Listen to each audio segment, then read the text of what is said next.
Graças a Deus a todos os irmãos, na escola dominical de hoje continuaremos falando sobre a extrema corrupção nos últimos tempos. Abra para o Senhor juntamente comigo no livro de Mateus, capítulo 24, versículo 12, nos diz dessa seguinte forma: E por se multiplicar a iniquidade, o amor de muitos se esfriará. Por se multiplicar a iniquidade sobre a face dessa terra, o amor de muitos tem se esfriado. Eu tenho observado, meus irmãos, nos últimos dias, eu tenho observado nesse período, meus irmãos, dentro da igreja, a iniquidade ela tem aumentado, a extrema corrupção tem se alastrado dentro da igreja. A pessoa ela quer ser um missionário, mas quer ser um missionário num país nobre. Aí eu estou aqui vestido como um servo, a serva do Senhor, estou andando aqui, vamos dar um exemplo, pelas ruas de Los Angeles, estou aqui em Nova York. Só de eu passar na rua, eu já estou testemunhando do Evangelho de Jesus Cristo. Eu já estou testemunhando do Evangelho do Senhor. Eu quero ver você vestir essas vestes de cristão, com a Bíblia debaixo dos braços, e ir para um local como a faixa de Gaza, e ir num país que está sendo perseguido, e num país que está passando por luta, perseguição contra o Evangelho. Porque muitas das vezes, meu irmão, as pessoas querem dizer, não, eu estou fazendo a obra do Senhor. Tu está curtindo aquele momento ali com a sua família, e quer dizer que está fazendo a obra do Senhor. Pega o dinheiro dos fiéis e vai viajar. Vai curtir a vida, vai curtir a família, vai para o spa. Mesmo uma extrema corrupção dentro da igreja. Enquanto o pobrezinho lá está andando de bicicleta, o líder está viajando para curtir um pouco as férias. E o fielzinho está lá dando seu voto, seu dízimo, sua oferta, sendo humilhado, sendo escrachado, sendo pisado. Por que, meus irmãos, as pessoas estão desviando a verdade por amor ao dinheiro? Se eu não pregar a doutrina, se eu pregar do jeito que a pessoa está e manter ela nessa posição, eu seguro ela, eu cativo ela. Nem todos estão preocupados com a tua salvação. Nem todos estão preocupados, meus irmãos, se você vai herdar a vida eterna. Meus irmãos, está faltando pregar aquela palavra de chicote. Mas não é chicote para machucar, não, meu irmão. Aquele chicote de renovo. Quando eu estou falando de chicote aqui, meus irmãos, é repreender com a vara. É o chicote, meus irmãos, que em vez de trazer ferida, ele traz vitória, ele traz gozo, ele traz paz na tua vida. Quanto mais Deus vai mandando aquela pessoa pregar, quanto mais o vaso vai sendo usado por Deus, mais o fogo vai descendo. Em vez da igreja se calar e dizer, nossa, olha só o que essa pessoa está falando, não. A igreja começa a glorificar, porque aquilo ali não é um chicote que vai machucar, não. É uma palavra que vai edificar, é uma palavra que vai trazer vida, é uma palavra que vai trazer renovo. É uma palavra que traz transformação. E por multiplicar a iniquidade, o amor de muitos tem se esfriado. Por aumentar o pecado dentro da igreja, está difícil de uma pessoa se salvar, se batizar, estando livre de pecado. Temos visto o número de pessoas que estão se batizando, mas continuam, meus irmãos, na prática do velho homem. Porque muitas das vezes estão se preocupando com o número de almas para descer as águas, mas não se preocupando com o número de pessoas libertas. Ah, se você não batizar uma pessoa, porque você não foi capaz, então, de estar administrando essa igreja. Você tem que batizar, irmãos, não é por força nem por violência, é pelo Espírito Santo de Deus. Se naquele ano nenhuma alma desceu às águas, amém? Deus prepara para um novo ano 2, 3 pessoas. É melhor não batizar do que batizar em pecado, do que batizar no erro, do que batizar aquela pessoa praticando certas coisas que depois você vai querer repreender, mas você batizou daquele jeito. Então, meus irmãos, nós temos que entender essas situações, esses comportamentos que estão acontecendo, mas a extrema corrupção dentro da igreja. Estão mais preocupados com uma câmera tal para fazer aquele culto, fazer aquela transmissão maravilhosa. Então, aluga aquelas câmeras, contrata aquelas filmagem, para poder filmar aquele evento, para poder fazer um evento bem mega estruturado. Gasta-se fortuna, meus irmãos, com certas coisas que não há necessidade, e às vezes o que deveria ser feito, meus irmãos, que é ajudar as viúvas e, meus irmãos, socorrer os órfãos, está se deixando de lado. Ah, mas tem as instituições de caridade. Mesmo ali você já ajuda aquela instituição. Fora você ajudar aquela instituição, se você precisar, você vai poder contar com aquela instituição. Você vai poder contar com o apoio da sua igreja. Eu não estou dizendo, meu irmão, que você está dando dízimo em troca de um benefício da igreja. Não é isso. Não entenda nessa versão. Eu estou dizendo, se algum fiel houver necessidade de pão, A igreja vai poder socorrer esse fiel? O papel da igreja é, meus irmãos, ajudar. O papel da igreja, meus irmãos, justamente esse. Não entesourar em cofres, fortunas, milhões, trilhões e bilhões, não. Mas sim, meus irmãos, buscar as almas para o reino dos céus e ensinar essas pessoas a crescerem na graça e no conhecimento. Sabe por que eu estou falando isso? Porque Salomão pediu a Deus sabedoria. Deus deu sabedoria, Deus deu riqueza. Deus fez Davi um homem riquíssimo. Jó, um homem riquíssimo. Abraão, um homem riquíssimo. Então pode-se observar que a riqueza não é pecado, não é problema para Deus te enriquecer. Deus não vai te enriquecer, meus irmãos, para você se perverter, não. Mas se Deus quer te honrar, Deus vai te honrar. Mas tem coisas que tem que haver necessidade de explicar à igreja. Se você der um voto tal, uma oferta tal, você vai receber tal bênção. E se essa bênção não chega na tua vida, vai dizer, você que não teve fé. Às vezes, meus irmãos, já observei isso dentro da igreja. E muitas das vezes acaba entristecendo. Hoje, graças a Deus, eu não tenho mais visto isso. Mas já aconteceu no meu tempo de bem mais novinha na igreja. Criança indo para a igreja, a criança observa, a criança vê, a criança escuta, a criança nota as coisas. Fazia-se, meus irmãos, o valor das ofertas. Valor X, tantas pessoas. Valor Y, tantas pessoas. Valor tal, tantas pessoas. E assim as notas vinham diminuindo seus valores. Quando chegavam naquelas notas, meus irmãos, bem mais baixas, vem todos aqui na frente. Porque aquela nota, meu irmão, de R$2, de R$1 ou de R$5, não tinha tanto valor aos olhos daquela pessoa que estava em cima do altar. Mas a Bíblia fala que Jesus Cristo disse que a viúva deu a maior oferta. Não era valor, mas era ato de fé da vida dela. Então a gente vê, meu irmão, como se menospreza. Como, meus irmãos, se a pessoa tem uma posição social um pouco melhor, ela já é vista diferente daquele que, meus irmãos, ele é um assalariado. Por que essa diferença dentro da igreja? Por que, meus irmãos, essa contradição? Somos todos membros de um só corpo. E esse corpo é Cristo. Olha onde está, meus irmãos, a extrema corrupção entrando dentro da igreja. Vamos continuar lendo a palavra do Senhor? Mateus 7,13. Entrai pela porta estreita, porque larga é a porta e espaçoso o caminho que conduz à perdição. Muitos são os que entram por ela. A porta é estreita. Porfiai por entrar pela porta estreita. Se esforça. Não é fácil. A extrema corrupção está largueando as portas, meus irmãos. Pregando um evangelho fácil, um evangelho mais tranquilo, um evangelho para coach. Umas palavras mais assim saborosas. Não é mais aquela palavra arrependimento. Arrependei-vos, porque é chegada a vós o reino dos céus. Raça de víboras. Convertei-vos. Convertei-vos. O que Abacuque fala? Senhor, aviva a tua obra. Eu li, Senhor, eu ouvi a tua palavra, eu temi. Abacuque sentiu um temor na vida dele. Por quê, meus irmãos? Ele estava vendo a extrema corrupção naquela época. Ele estava vendo o que estava acontecendo no meio do povo. E ele fala, Senhor, aviva a tua obra. Irmãos, é tempo de avivamento. É tempo de conserto, é tempo de renúncia, é tempo de nós vivermos a nova vida em Cristo Jesus, é tempo de nós nos arrependermos, é tempo de eu e você, irmãos, olharmos para nós ontem e hoje fazemos melhor do que nós fizemos ontem. O nosso ontem, meus irmãos, tem que ser passado, o hoje e o amanhã, meus irmãos, tem que ser glorioso na presença do Senhor. Eu não estou dizendo que nós não erramos, falhamos sim, cometemos erro, cometemos sim. Mas só que a extrema corrupção dos últimos dias não pode alastrar na sua vida. Não pode alastrar no seu ministério. Não pode alastrar no chamado que Deus tem contigo. A extrema corrupção não pode tomar conta da vida do verdadeiro adorador, meus irmãos.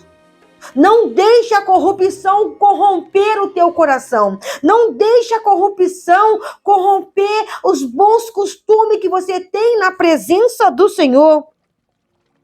O sodomismo está infiltrado dentro das igrejas. São sinais da vinda do Senhor. A fome pela palavra, a fome por pregar o evangelho. Olha, meus irmãos, como a igreja está se corrompendo dia após dia. Nós temos observado, a palavra não mudou, a doutrina não mudou, mas o homem mudou, meu irmão, muitas coisas dentro da igreja. Aquilo era coisa do líder, aquilo era uso e costume, porque ele era ultrapassado, ele era velho. Então, na época dele, era daquele jeito. Nós estamos no século 21, é mudança, mas essa palavra aqui, ela não mudou. Essa palavra aqui, ela não mudou, não. Ela continua a mesma. O Espírito Santo é o mesmo. Deus é o mesmo ontem, hoje, eternamente. Ontem não era passado, não. Ontem ele era presente, hoje ele é presente, amanhã ele é presente. Ele é o mesmo. Então, como que a palavra está ficando ultrapassada? Como que o evangelho está ficando ultrapassado? Porque a corrupção, meus irmãos, está entrando dentro da igreja. E a corrupção começa do altar. Ela começa no altar, começa alastrando pela igreja. E muitos vão se corrompendo junto. Vamos ler aqui, meu irmão, Lucas 11. Abra a palavra do Senhor juntamente comigo, Lucas 11, 21. Nos diz assim a palavra do Senhor Jesus Cristo. Quando o valente guarda armado a sua casa, em segurança está tudo quanto tem. Mas se sobrevier um mais forte do que ele vai perder a guerra. E é o que está acontecendo, sabe por quê, irmãos? A igreja já não está mais buscando o Espírito Santo de Deus como buscava. Eu estou sentindo falta, meus irmãos, no culto doutrinário, aquele culto pentecostal, aquele culto que a igreja orava, que a igreja sacudia, que a igreja era avivada. Irmãos, eu era criança. A igreja era no segundo andar, uma igreja pequena ainda, estava começando a crescer. Irmãos, quando o pregador subia no altar, ele começava a louvar. Ele louvava, ele louvava, ele louvava. Após aquele louvor, ele começava a chamar a igreja para oração. Ele começava a chamar a igreja para um Pentecoste. Ele chamava a igreja para um avivamento. A igreja começava a sacudir. A igreja começava a estremecer. Era língua de fogo para todos os lados. Aquelas irmãs no mistério, aqueles irmãos no mistério. A igreja, meus irmãos, era derramada na unção. Hoje, meus irmãos, as pessoas estão de qualquer maneira e acham que o que está saindo da sua boca, meus irmãos, é Espírito Santo, é dons, é interpretação divina. Cuidado com essas coisas, porque vindo o mais valente, que seria o diabo, ele vai lá, meus irmãos, e alastra, ele vai lá e confunde, ele vai lá e derruba, ele vai lá e massacra aquela pessoa. E aonde que está o Espírito Santo de Deus habitando nessa pessoa? Aonde está a santidade, meus irmãos? Aonde está a unção? Aonde está a glória que é para ser dada a Deus, irmão? Não está. Nós não estamos vendo Deus agindo como Deus deveria agir. Por quê, irmão? Está faltando oração. A oração, o ministério de oração, meus irmãos, não é só no culto doutrinário. Uma vez na semana, de 8 em 8 dias, a pessoa vai lá orar, não. É no culto é no culto da doutrina, é no culto da fundação, é no culto de libertação, é num santo jejum. Não interessa qual é o culto, tem que ter ministério de oração. Por que alguns estão cheios, outros estão vazios? Porque alguns estão na oração, alguns estão buscando, outros não querem buscar. Mas, poxa, tu ora muito bem, tu ora, tu prega muito bem, mas a pessoa está buscando, a pessoa está correndo atrás. E quem busca, ele encontra, quem bate, sabe, quem pede, recebe. Tanto pouco tempo de mistério já está um vaso. Por que está um vaso? Porque está buscando. Se está buscando, tem graça. Se está buscando, tem renovo. Se está buscando, tem unção do Espírito Santo de Deus nessa vida. Em Cantares, capítulo 2, versículo 8. Esta é a voz do meu amado. Ele aí que vem saltando sobre os montes, pulando sobre os outeiros. O que quer dizer para nós que o Senhor Jesus Cristo está voltando. Ouça a voz do seu amado dizendo: se converte, se mantenha na posição, se mantenha na obediência, se mantenha na santidade, se mantenha na comunhão, se mantenha na humildade, se mantenha na sinceridade. Não seja caluniador, não seja avarento, não seja desobediente, não seja mesmo uma pessoa que vai entristecer ao Espírito Santo de Deus, não seja uma pessoa que em vez de pregar a santidade, está pregando o evangelho de qualquer maneira, em vez de pregar a volta do Senhor Jesus Cristo, está pregando para o povo o que, meus irmãos, nós estamos vendo, a extrema corrupção dos últimos dias, pessoas ingratas, pessoas profanas, desobedientes a pais e mães, que já não honram mais. Então, meus irmãos, presta bem atenção no que está acontecendo. Vamos lá no livro de Salmo 24. O que o Senhor tem a falar conosco no Salmo 24, versículo 10, versículo 7. Levantai as portas, ó portas, as vossas cabeças. Levantai-vos, ó entradas eternas, e entra o Rei da Glória. Quem é este, o Rei da Glória? O Senhor forte e poderoso, o Senhor poderoso na guerra. Levantai, ó portas, as vossas cabeças. Levantai-vos, ó entradas eternas, e entrará o Rei da Glória. Quem é este, o Rei da Glória? O Senhor dos Exércitos é o Rei da Glória. A igreja entrando na glória com Jesus Cristo. A igreja entrando na glória com o Senhor. A igreja, meus irmãos, estando com Deus naquele. Quem é o Rei da Glória? É o nosso Senhor e Salvador Jesus Cristo. Abra a palavra do Senhor no livro de Lucas 17, 28, nos diz dessa seguinte forma: como também da mesma maneira aconteceu nos dias de Ló, comiam, bebiam, compravam, vendiam, plantavam e edificavam. Mas no dia em que Ló saiu de Sodoma, choveu do céu fogo e enxofre, consumindo a todos. Assim será no dia em que o Filho do Homem há de se manifestar. Olha, meus irmãos, as coisas que estão acontecendo no mundo, esse tipo de pessoas que não têm a marca do Senhor Jesus Cristo, comiam, bebiam, casavam, davam-se em casamento, pouco se importavam.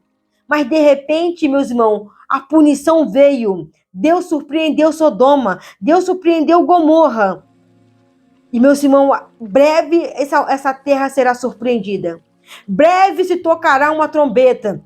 Breve soará no céu aquele alarido, os anjos tocando aquela trombeta e a voz do Senhor dizendo para os seus: vinde, benditos de meu Pai, possuir o reino que vos está preparado desde a fundação do mundo. Ainda Lucas 17, versículo 20 nos diz: interrogado pelos fariseus sobre quando havia de vir o reino de Deus, respondeu-lhes e disse: o reino de Deus não vem com aparência exterior.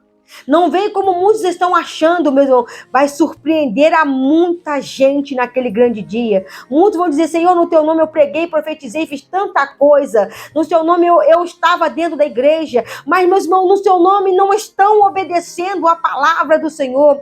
Quem vos ensinou a fugir da ira futura? Meus irmãos, obedeça hoje a doutrina. Obedeça seu pastor. Obedeça a palavra de Deus. Porque a extrema corrupção está fazendo com que pessoas se mantenham dentro da igreja, mas estão, meus irmãos, corrompidas pelo pecado. Estão corrompidas pela mentira. Estão corrompidas, meus irmãos, e estão fazendo o quê? Participando do corpo e do sangue de Cristo. Estão corrompidos e estão fazendo o quê? Vivendo em adultério, prostituição, fornicação, lascívia, mentiras, enganos, soberbos e tantas outras coisas, que quem comete essas coisas não herdarão o reino de Deus. E continua dizendo para nós, 1 João, vamos lá na 1 João, capítulo 2, versículo 15. Não ameis o mundo, nem no que o mundo há. Se alguém ama o mundo, o amor do Pai não está nele. Porque tudo que há no mundo, a concupiscência da carne, a concupiscência dos olhos, a soberba da vida, não é do Pai, mas do mundo. O mundo passa e a sua concupiscência passa, mas aquele que faz a vontade de Deus permanece para sempre. Tu ama o mundo? Tu ama a concupiscência da carne? Tu ama o pecado? Tu ama a vaidade? Tu tá dentro da igreja amando essas coisas? Como que tu vai herdar o reino dos céus? Se o teu corpo ele é templo do Espírito Santo, se o teu corpo é templo do Senhor, como que tu vai, meus irmãos, herdar a salvação? Achando que encobrindo o teu pecado tá tudo bem. Achando que encobrindo o teu erro tá tudo tranquilo. Deus está contemplando tudo dos altos céus. E no livro de Romanos, capítulo Romanos 2:12, vamos dizer dessa seguinte forma. Porque todos os que sem lei pecaram, sem lei também perecerão. E todo aquele que sobre a lei pecaram, sobre a lei serão julgados. Então não vai escapar naquele grande dia, não, irmão. Tu tá debaixo da lei. Tu tá debaixo das promessas do Senhor, que tu acha que tu vai ficar impune. Porque tu é um líder, porque tu é responsável do grupo, do coral, tu faz parte do ciclo de oração, tu é filho do pastor, tu é filho de não sei quem. Meus irmãos, nem cargo, nem título vai salvar a ninguém. E nem nome de parente vai salvar alguém. Cada um salvará a sua vida. E quem quer salvar a sua vida, perdê-la-á. Perdê-la para o mundo, mas vai ganhar com Cristo. Então ele acabou de deixar bem claro para nós aqui, meus irmãos, o que está acontecendo sobre a face da terra. Se nós estamos debaixo da lei, pela lei nós vamos ser julgados. O Senhor vai nos julgar, meus irmãos, porque nós estamos conhecendo a palavra e não queremos obedecer à doutrina. Vamos lá no livro de Gênesis. Gênesis 19. Gênesis 19, versículo 5. Do 1 ao 5. E vieram 2 anjos a Sodoma e a terra onde estava Ló, assentado à porta de Sodoma. E vendo Ló, levantou-se ao seu encontro e inclinou com o seu rosto em terra. E disse: Eis agora, meus senhores, entrai e peço à casa do vosso servo, e passai a noite aqui. Lavai vossos pés, e de madrugada vos levantareis e ireis o vosso caminho. E eles disseram: Não, antes na rua passaremos a noite. E porfiou muito com eles, e vieram com eles e entraram à sua casa. E lhes deu banquete, cozeu bolos e levedura e comeram. E antes que se deitassem, cercaram os varões daquela cidade, os varões de Sodoma, desde o moço ao mais velho, todo o povo de todos os bairros. E chamaram a Ló e disseram: Onde estão os varões que vieram a ti à noite? Traze-o para fora para que o conhecemos. Olha o pecado, meus irmãos, de Sodoma e Gomorra. Uma cidade que foi destruída por Deus devido à concupiscência do pecado. Uma cidade que foi punida por Deus porque cheirava mal aos olhos do Senhor. Uma cidade que foi punida por Deus porque, meus irmãos, a sociedade daquela época estava perversa. Eles, meus irmãos, estavam de uma forma que já estava entristecendo ao Espírito Santo de Deus. A narina de Deus, aquele pecado, já estava no seu limite. Mas Deus puniu. Choveu um enxofre do céu, consumiu aquela cidade com todos aqueles habitantes. Meus irmãos, a vinda do Senhor vai surpreender a muitos. A volta do Senhor vai surpreender a muitos. Efésios 5, versículo 14. Pelo que diz: Desperta tu que dormes, levanta dentre os mortos, e Cristo te esclarecerá. Portanto, vede prudentemente como andais, não como nécios, mas como sábios, remindo o tempo, porque os dias são maus.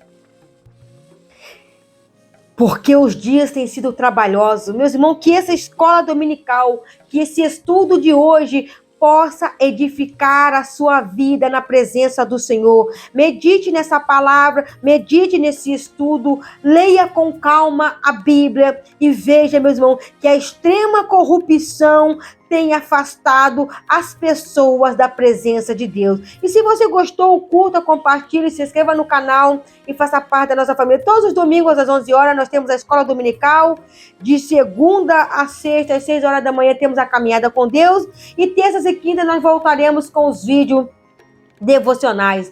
Que o Senhor possa abençoar a vida de todos e fiquem na paz do Senhor Jesus Cristo.